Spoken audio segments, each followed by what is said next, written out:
Welcome, everyone, to another episode of Just Saying Football with Jack and Sean. I'm your host, Sean Gann, alongside my partner, Jack and Nicholas. We're here to bring you news, notes, weekly updates, and game analysis of your favorite teams from around the league. If you've not had the chance, go check out our website at justsayingfootball.com and follow us on Instagram at justsaying, for article and video updates.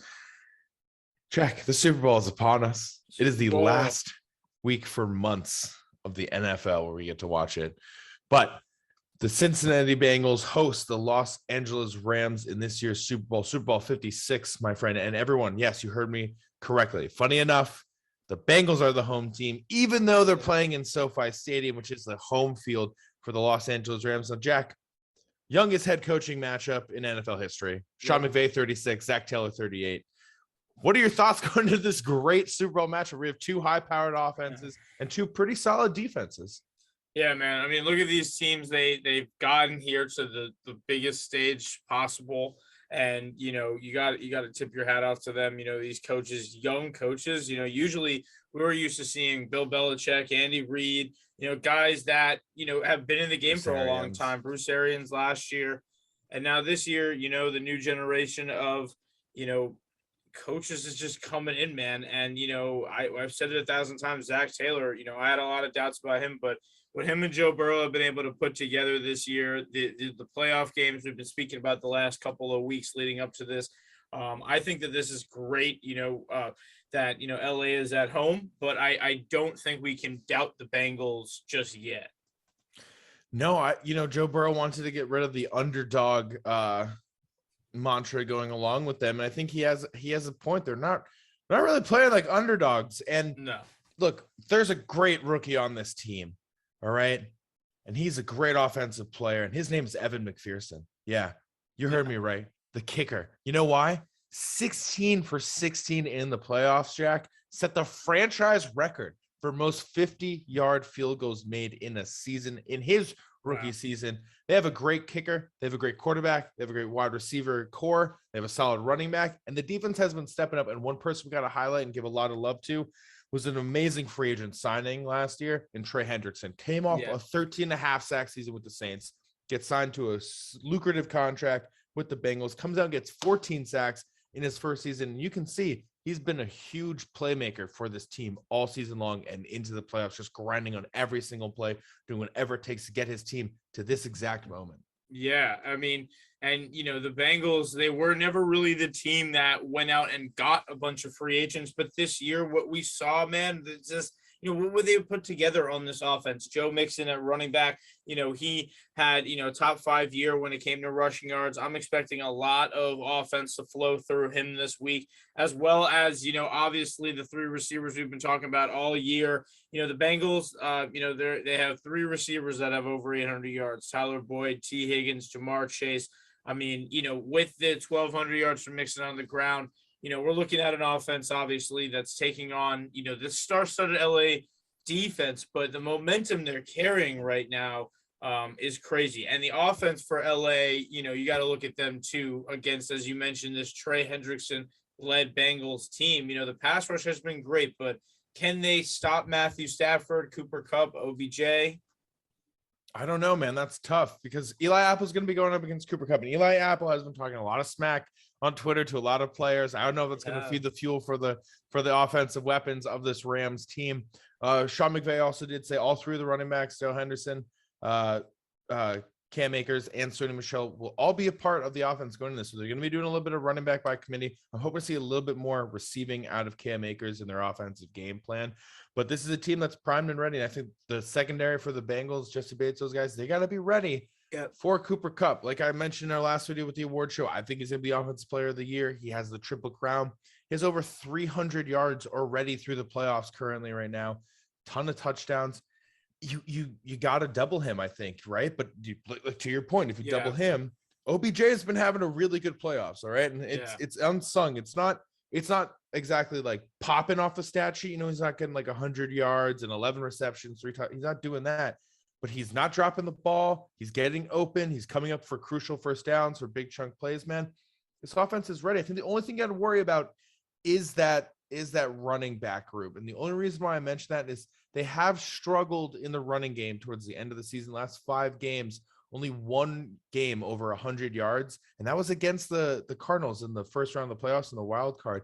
And that really kind of happened when I think it was the first play of the game with Cam Akers or Sony Michel just ripped off for a 60-yarder. So after that, only 80 yards for the rest of the game. So I want to see a little bit more of them able to run the ball and secure the time of clock, because when you get late into that fourth quarter, you got to be able to run the ball and drain out the clock as much as possible, especially against a really good Bengals offense. Yeah, and with that run game, we've seen teams struggle in the past in the Super Bowl, not being able to control the clock, not having the run game. Just I think that Falcons. when it comes, yeah, Falcons, especially, and we saw it with the Carolina Panthers not being able to get around Denver years ago, and now what we're looking at here, you're at a team late at the end of the season. These running backs are exhausted. These guys are trying to put all into this game that they can, and it's tough because we're talking about this Bengals defense that's been really, really hard to get around. They've been, the Titans had a high scoring potential against them and they didn't allow that many points. And then, last week they went toe to toe. This is now a Bengals team where you're looking at it. If they keep this game tight, it's not about Matthew Stafford being the veteran presence. Joe Burrow is now the comeback kid. And I think that on LA, you got to give them respect because the last couple of years they've been loading up and saving and just getting, paying over the cap and paying for first round picks and giving up first round picks like it's nothing to gain guys like Jalen Ramsey, to pay Aaron Donald, to get Matthew Stafford, to keep Cooper Kupp around. These guys are now integral to, they need to win this game. And there's a lot of pressure on LA. They're in their home stadium. Besides last year with Tampa Bay, this is the second time this is ever going to happen. So, I mean, the Bengals have pressure being on the road, and LA has pressure to win at home with all they've done the last couple of years.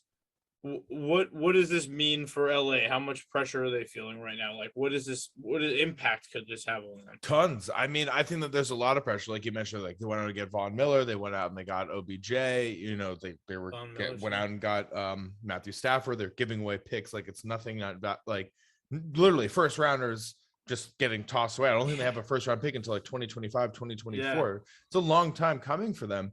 And I think that when you look at this, they're in the home stadium. The way they've played all season's been up and down. I mean, the last 5 games of the season, Rams are looking kind of iffy about, are they going to make the playoffs? Are they going to be a contender in the playoffs?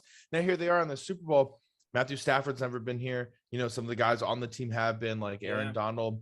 But I think there's a lot of pressure on them. They're in their home stadium, like you mentioned. This is the second time in 4 years that they've made it to the Super Bowl, which is awesome. But you got to walk away with the win. That's the most important thing. That's the hardest thing to do. And the last time they went in there, high-powered offense, the Todd Gurley offense, it was amazing. And yes, he had the arthritis in the knee that ended up affecting him now into later on in his career. But Patriots put together a really good defensive game plan, and that was like a 13-9 win by them. It wasn't pretty, but they shut down McVay entirely. And I'm curious, Zach Taylor was a part of that. Zach Taylor's been in that McVay line of coaching tree. How well does he know his former coworker, and how is that going to play into how they're going to operate their game, knowing what he knows about Sean McVay and vice versa? Like, let's not forget, these guys came from the same coaching tree and coaching lineup. They're going to know each other really well. They're going to know what each other like to do a lot. And it's going to come down to the defense. And that's really tricky for me, which defense is going to make, because seems like the obvious is to go with the Rams, Aaron Donald, Jalen Ramsey, got Eric Weddle, all that kind of stuff. But the Bengals defense has stepped up when they needed them to. Got the interception in Kansas City against Patrick Mahomes to seal the win for themselves. So I don't know. I think there's tons of pressure on the Rams. They were expected to be here. Cincinnati, you're not the underdog anymore, but you were not expected to make it this far. You were not expected to make it to the playoffs. So win or lose this season is still a win for the Bengals. You know what I mean? Yeah, lose absolutely. for the Rams oh man, it's worse for them because of all that they've been doing to try to get here. It's just they have to win it all. So I'm gonna make my pick, and it's gonna be the LA Rams, man. As much as I love this Bengals story and I will be rooting for them, I genuinely do think that with the star power, the veteran presence, Sean McVay, it's weird. We usually see the, this master and Padawan situation, with coaches in the Super Bowl sometimes, people coming out the coaching tree, as you mentioned. But with these two young guys both being having the same experience now with different teams, I do think McVay has the upper hand. I think Aaron Donald is out for blood this year. I think that Jamar Chase and Jalen Ramsey is going to be great. I do think that Jalen Ramsey's secondary supporting cast for LA is going to be very important in this one, to stopping the passing game and stopping Joe Burrow. But I do think that, as you mentioned, the run game is so important. I think it's going to be hard for Joe Mixon to get established with that defensive line with Von Miller and Aaron Donald, and the defense wins championships for me. So I'm going to go with LA.